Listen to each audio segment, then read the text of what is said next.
Story 1, Bowen Family, 1986, Massachusetts.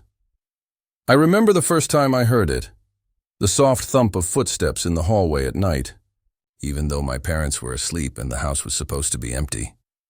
At first I thought it was just the floor settling, but then the whispers started. In the spring of 1986, the Bowen family moved into an old colonial house in a quiet Massachusetts town. It was the kind of house you'd pass on the street and think it picturesque. Tall, narrow windows, a faded gray clapboard exterior, and a brick chimney that seemed to pierce the sky.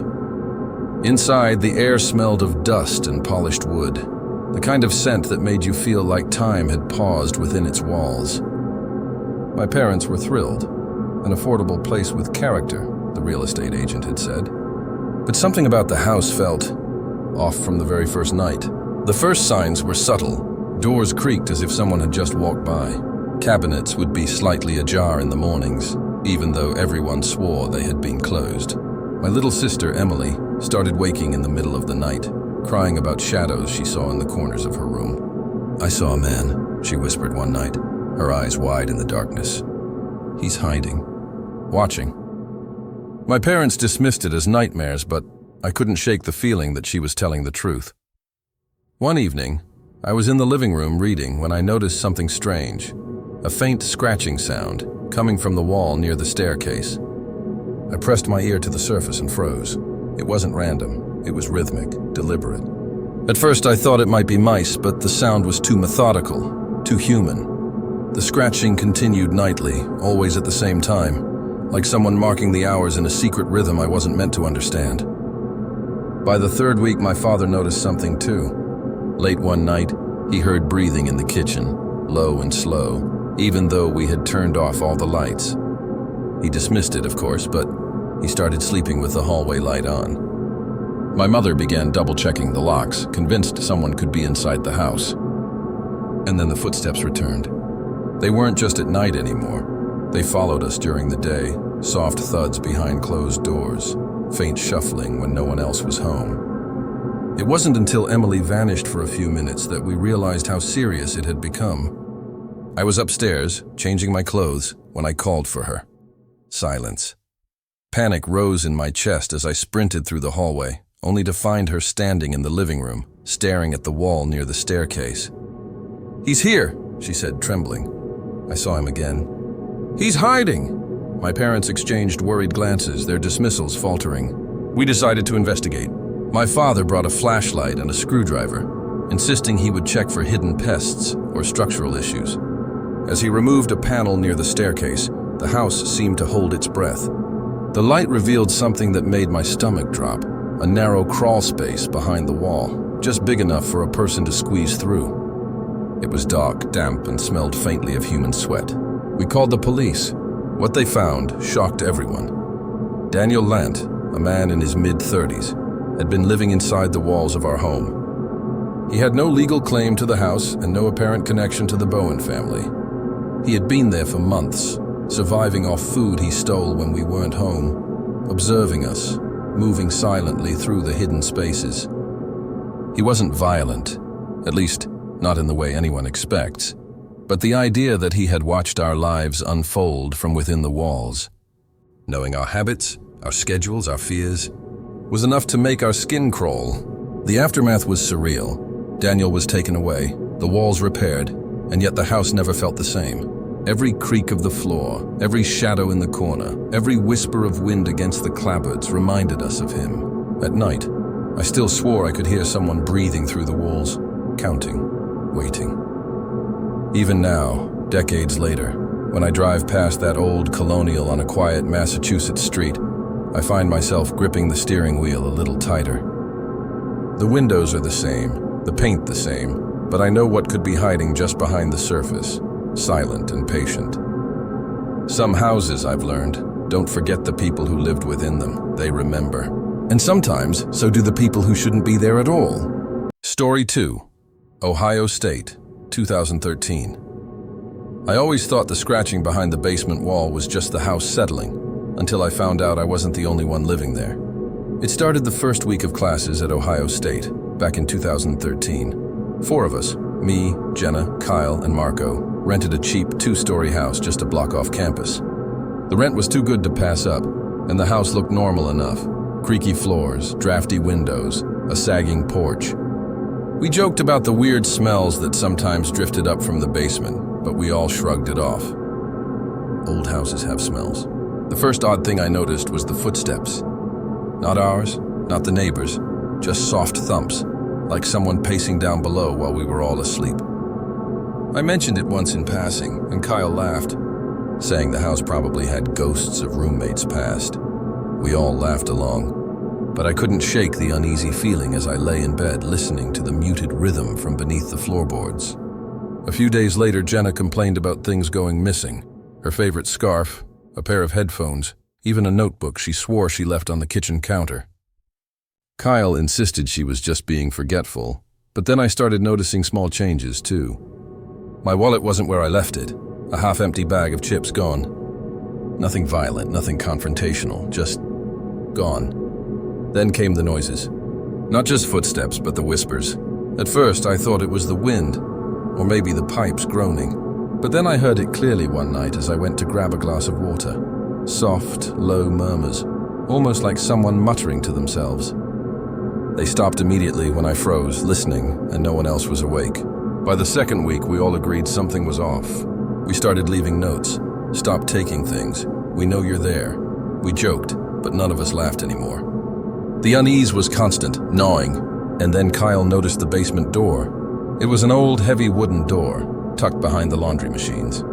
Normally, it stayed closed, but one night he found it slightly ajar, though he was sure he had locked it. The air around it was damp, sour, and colder than the rest of the house. The hinges creaked as he nudged it, and for a moment a faint smell, metallic, like sweat mixed with dust, hit him. We tried to convince ourselves we were imagining things until the night Jenna screamed. She had gone downstairs to grab laundry and froze at the foot of the basement stairs. Something had moved down there, something human-shaped, darting into the shadows. We rushed down, flashlights shaking in our hands, but the basement was empty. That was the breaking point. We started checking the house more thoroughly, looking for signs of forced entry, any clue of someone hiding in the walls. And then we found it. Behind a loose panel in the basement corner was a tiny space, barely big enough for a person to curl up in. In that space were scraps of cloth, empty food wrappers, and footprints, small, narrow, and impossibly quiet. The reality hit us. Someone had been living under our house, moving silently through the shadows, watching us, taking things, whispering when we slept. It was a term I later read about online, frogging, people hiding inside houses, unnoticed, living off scraps, observing the unsuspecting tenants. It felt unreal, until every missing item, every whispered murmur, every soft step made sense. We called the police. They searched the basement and the walls thoroughly but found nothing. No one. They told us it was likely a transient, a homeless person who had snuck out before they arrived. We moved out the next week, leaving everything behind. But even months later, I couldn't forget the feeling of being watched. Sometimes, when I'm alone in my apartment at night, I hear the faintest creak in the floorboards, the softest whisper that disappears if I listen too hard. And every time my stomach drops, because I know the house we rented in Ohio, our cheap little rental just off campus, wasn't empty. No one ever came forward, and the police never found anything, but we all still feel it, the quiet, constant presence of someone just out of sight, living in the spaces we never thought to check. Sometimes I catch myself listening for the thump of footsteps, wondering if they ever left, or if they're still waiting, in some shadowed corner, just beyond the walls.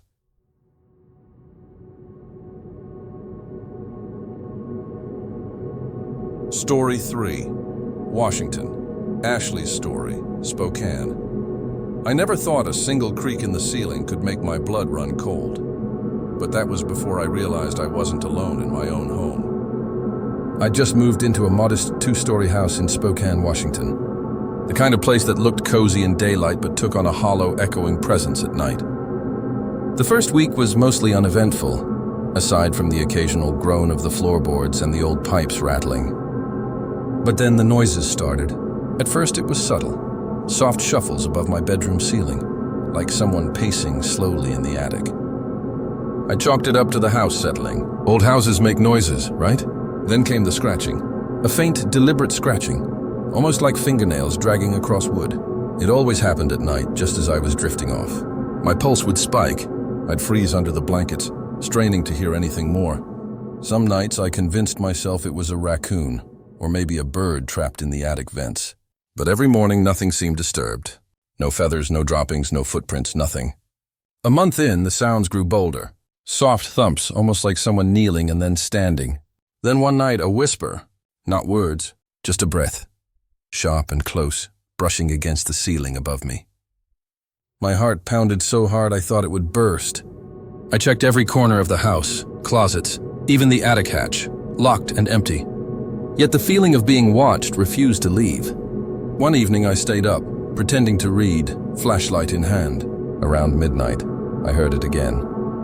A creak from above, followed by a slow, deliberate scuffing sound, moving from one end of the attic to the other. I felt my skin crawl, but curiosity, or maybe fear itself, kept me glued to the floor. Then I heard it. A faint click, like a hinge, followed by a soft voice whispering my name. Ashley. It was barely audible, but unmistakable. My stomach dropped. I leapt to my feet and ran to the attic door, locked. My mind raced. I didn't own a key to the attic. No one should have been up there. The next day I tried to rationalize it. Maybe I'd imagined it. Stress, new city, alone in a creaky old house. But that night the noises returned, louder, closer. Scratching, shuffling, whispering. I couldn't sleep. Every shadow in my room looked like it might move. Every creak of the ceiling was someone inching closer. On the third night, I left my bedroom light on and quietly crept toward the attic stairs, flashlight trembling in my hand. I paused at the hatch, listening. Nothing. I mustered the courage and slowly lifted it. Dust motes floated in the beam of my light. Empty, or so it seemed. Then I noticed something strange. A thin layer of dust on the attic floor was disturbed in a narrow trail, like someone had been kneeling, crawling, moving carefully along the rafters. My throat went dry. I called the police. They came, searched the house thoroughly. No one was found, no sign of forced entry. Nothing. They suggested maybe a trespasser had been there briefly, but it was Spokane in winter. The attic was locked from the inside. How could anyone have gotten in without leaving a trace? That night I locked every door, shoved furniture against them, and slept with my phone in hand. The noises started again around 2 a.m. This time, unmistakable, soft breathing, slow and steady, directly above my bed. I froze, paralyzed. Then came a deliberate knock on the ceiling, right above my head. Knock, knock, knock. I grabbed a chair and climbed the ladder into the attic. The space was dark, filled with old boxes and cobwebs. And there he was. A man crouched in the shadows, gaunt, eyes wide and unblinking. He didn't speak, didn't move, just watched. My stomach churned, terror rooting me to the spot. I screamed, lunged back, and somehow he vanished into the darkness. I bolted downstairs, slammed the attic hatch shut, and called 911 again. This time, when officers arrived, the attic was completely empty. No footprints, no sign of him. I moved out the next morning, left everything behind. Even now, years later, I can't forget the feeling of being observed. The faint scrape of fingernails above my head, or the way his eyes seemed to follow me, even in the dark. I've read about similar cases. People finding strangers secretly living in their walls or attics, sometimes for weeks, even months, unseen. I always thought it was a terrifying story, until it happened to me. Some nights, I still wake up in the middle of the night, heart hammering, and I swear I can hear faint shuffling just beyond the ceiling. And I know somewhere, he's out there, maybe watching someone else sleep, maybe waiting. I can't tell if the worst part is that he was there, or that he could still be out there. Story 4. Theodore Coneys, 1941, Denver, Colorado. I never imagined a creak above my head could sound like someone breathing, but that's exactly what it was. It started on a cold March evening in Denver, 1941. I was renting a modest house on a quiet street, a place that had always seemed empty enough to suit my solitary habits. The attic, dark and cramped, was where the previous tenant had stored old furniture and trunks. I never thought much about it until the scratching began. At first it was subtle, a soft scuttling like nails over wood. I assumed it was rats. They had been a nuisance before, and I figured they'd found the attic's insulation to their liking. But the sound had an odd rhythm, deliberate almost, as if it was moving with intent rather than aimless curiosity. One night I was awoken by a thump above my bedroom ceiling. My heart raced and I froze, straining to hear over the wind rattling the eaves. Then I heard it, a low, rasping sigh. Whoever or whatever was up, there was not moving randomly. They were pacing. I called the landlord the next morning. He shrugged, mentioned nothing unusual had ever been reported, and suggested I keep the windows closed and the attic door locked. I didn't. I wanted to believe it was nothing. Yet every night the pacing grew louder. Shadows of shifting shapes flickered across the attic floor through the cracks in the ceiling boards, and I began to notice small, inexplicable disturbances. Objects slightly moved, dust patterns broken, footprints in the attic's floorboards that didn't belong to me. One evening I decided to investigate. I climbed the narrow staircase, each step groaning under my weight. The air was cold, almost tasting metallic. The attic smelled of old wood, mildew, and something faintly sweet, like decaying sugar. And then I saw him, perched in a corner like a grotesque silhouette. His face was pale, sharp-eyed, and disturbingly calm. He moved with unnatural silence, crouched low, limbs folded in a way that made him seem both human and not. He didn't speak. He just watched. My mouth went dry. I wanted to retreat, but my legs felt glued to the floor. Something about the way he tilted his head, the slow, deliberate click of his fingers against the floor, was wrong. It was a predator's patience. That night I barely slept. Every noise downstairs, every creak of the house made me flinch. I was certain I could hear him moving, not in the attic, but somehow closer. I started sleeping with the lights on, doors locked, knives within reach. Nothing seemed to deter him. A week later, the house went silent. Too silent. The usual sounds of pipes, the wind, even the faint scurrying of rodents, stopped. I tiptoed to the attic, pushing open the door slowly. The floorboards were bare. Nothing. My relief was immediate but short-lived. I was downstairs preparing a late supper when I heard a whisper behind me. Finally awake. I spun around, but there was no one. Just shadows stretching across the kitchen walls.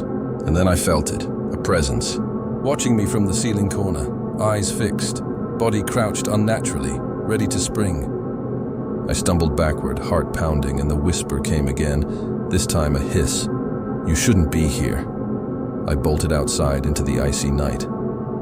The street was empty, the houses dark. I didn't stop running until I reached the neighbors. When they opened their doors, I was frantic, incoherent, pointing back toward my home. They searched with me, but the attic was empty. There was no one. No sign of forced entry, no footprints, nothing to suggest anyone had been inside, except for me. I moved out the next morning. I never went back. The house remained vacant for months, but stories began to circulate. Neighbors reported seeing someone crouched in the upper windows, just staring, not moving, almost too still to be human. And late at night, scratching sounds would echo from the roof, like a spider scaling its web, as if the house itself had learned to breathe. Years later, I read about Theodore Coney's, the Denver Spider-Man. He'd lived in attics, watched families, and finally struck the one house he had chosen. When they discovered the homeowner's body, Coney's was gone, vanished like a shadow into the night. The reports mentioned his unnatural movements, the way he could climb and crouch, silent as a cat. I still wonder if he ever lived in that street, in the house I rented. Or if what I saw was a glimpse of him, lingering, waiting. Some nights, when the wind rattles the eaves, I swear I can still hear the soft, deliberate pacing above my head, and the whispering click of fingers against the boards. And I know one thing for certain, the attic is patient. It waits. Story 5. South Carolina, 2012. I never thought the sound of footsteps above my head could feel threatening, but that was before I realized I wasn't alone in my own home. It started on a humid summer evening in South Carolina, 2012. I had moved into a modest 2-story house with my 2 young children, just a few blocks from my workplace. The neighborhood was quiet, the kind of place where neighbors waved from their porches and life felt simple. At first, everything seemed normal. The kids played in the yard, I cooked dinner, and the house creaked like old houses do. But the creak started to feel intentional. At night, I began hearing faint noises from the attic, soft scuffs, like someone pacing just out of sight. At first, I dismissed it. Old houses shift, pipes expand. But then I started noticing other things. A misplaced toy upstairs, the attic door slightly ajar even though I was sure I'd locked it. My unease grew, but I told myself it was nothing. I was tired, raising 2 kids alone after my breakup with Jason, my ex-boyfriend. Surely it was just me being paranoid. It wasn't until the middle of July that the unease became impossible to ignore.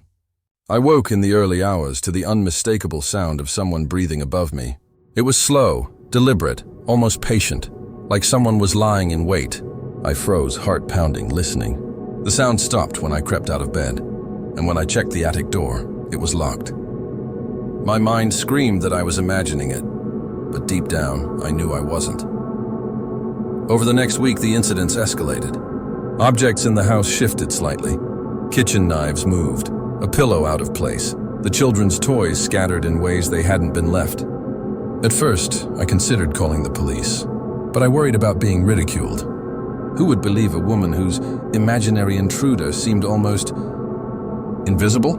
One evening, while tucking my kids into bed, I heard it again, the soft, deliberate footsteps above. They stopped above my room, and then a whisper, so faint I almost thought I'd imagined it.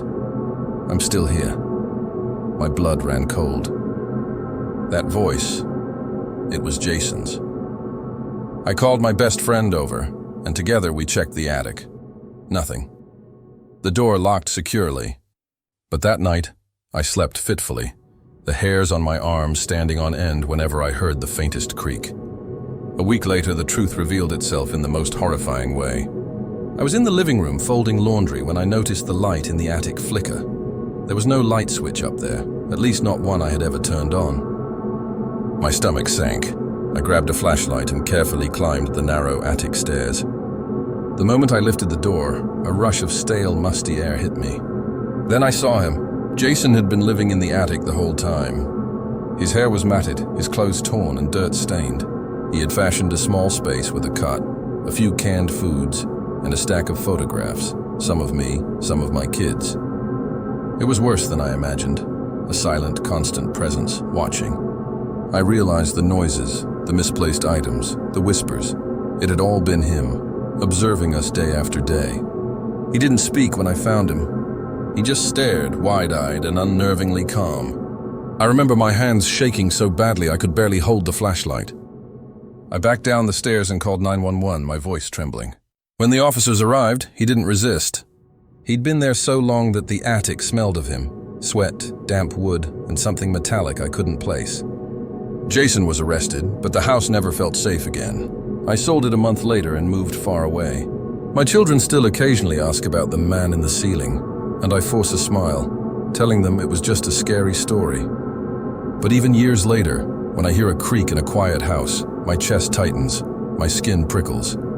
Sometimes late at night, I swear I can still feel eyes on me, like a shadow hovering just out of reach. And I wonder, what if someone like him isn't just in the attic?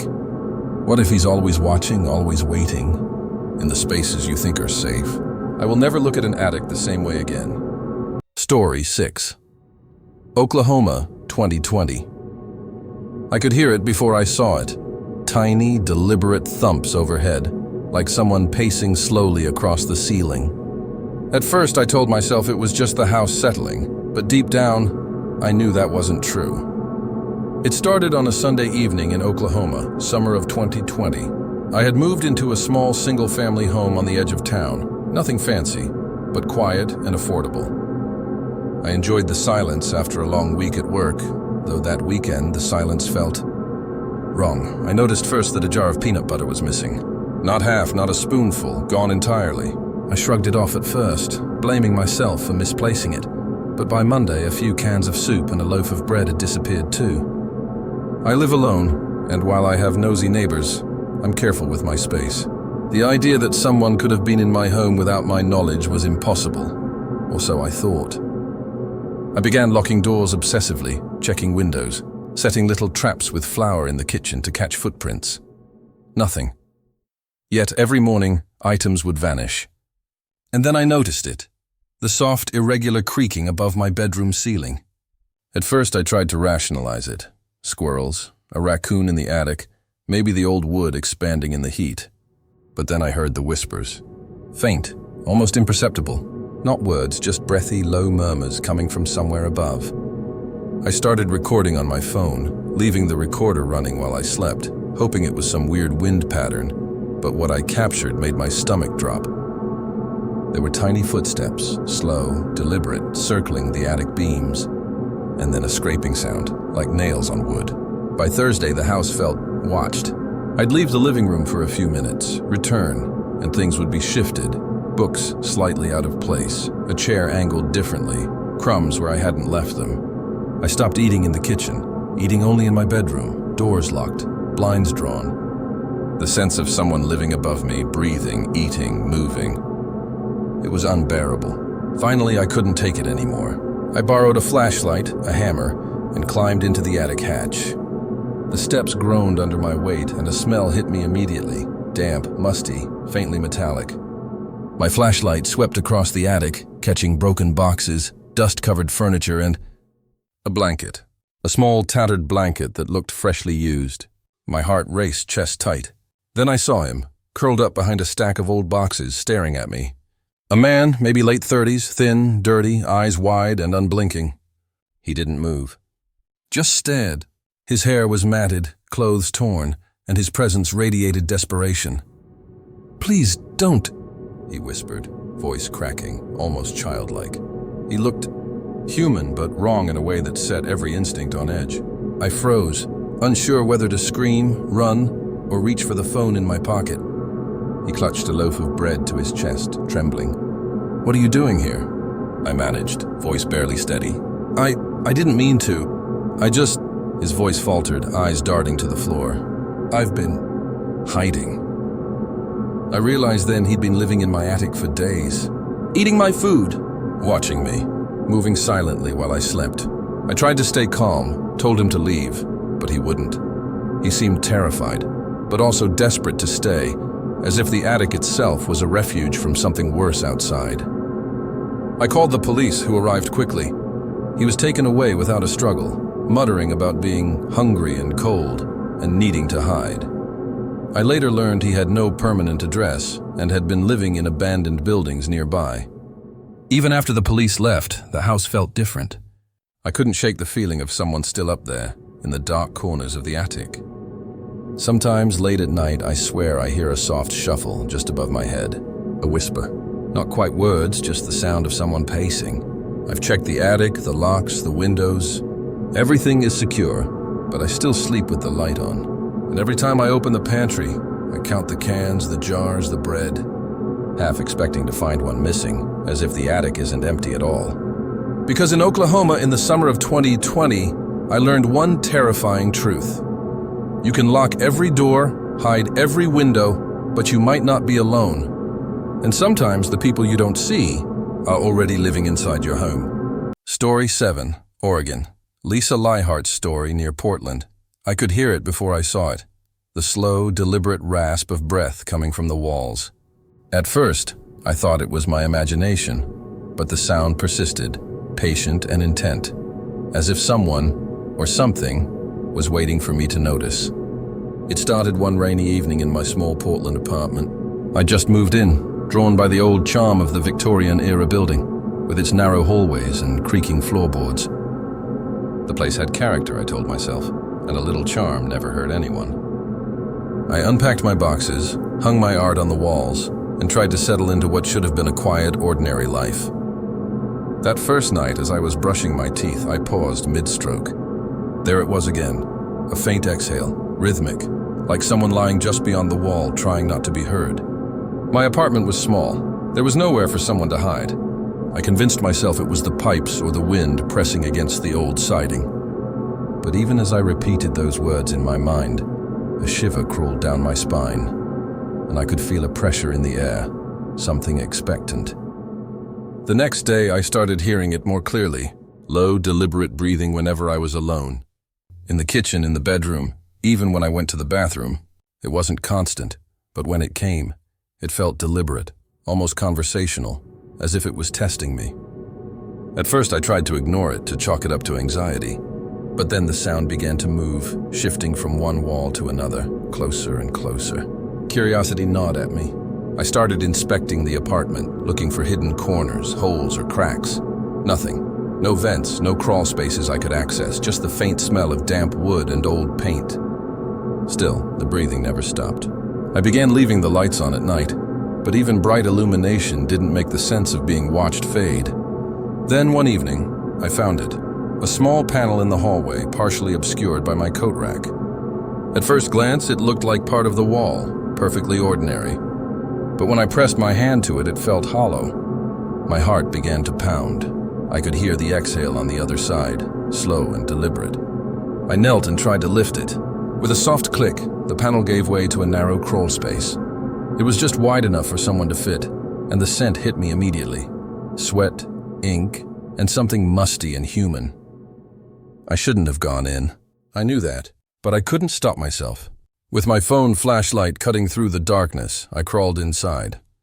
It was cramped, dusty, and lined with old insulation. Then I saw them.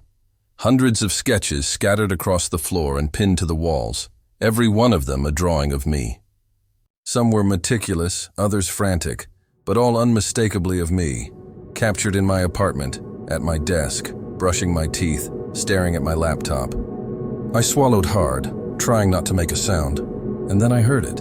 The breathing, closer than ever, almost inside the crawl space with me. I froze. "Lisa," a whisper hissed from the darkness. Not my name, but my name. My pulse raced, and a nauseating realization hit me. I wasn't alone. I scrambled backward, nearly toppling over the sketches, and slammed the panel shut. I ran out of the hallway, heart hammering, stomach twisting. I called the police, but by the time they arrived, the crawl space was empty. No signs of recent habitation, no footprints in the dust, just the sketches, hundreds of them, laid out in neat, obsessive rows. The officers were polite but skeptical. Maybe a former tenant, one suggested, though the meticulousness of the drawings and the freshness of the materials made me uneasy. I had no idea how someone could have stayed hidden for so long, moving through walls I thought were solid, drawing me hundreds of times without me noticing. I moved out a week later. I tried to convince myself that the nightmare ended there, that the crawl space had been abandoned and that the person was gone. But sometimes in my new apartment, when the wind presses against the siding just right, I can hear it. A soft, deliberate exhale. And sometimes I swear I feel the faint scratch of pencil against paper in the silence, just beyond the wall. I still wonder if I'll ever know the truth. If he's gone, or if he's simply waiting, somewhere in the shadows, still sketching.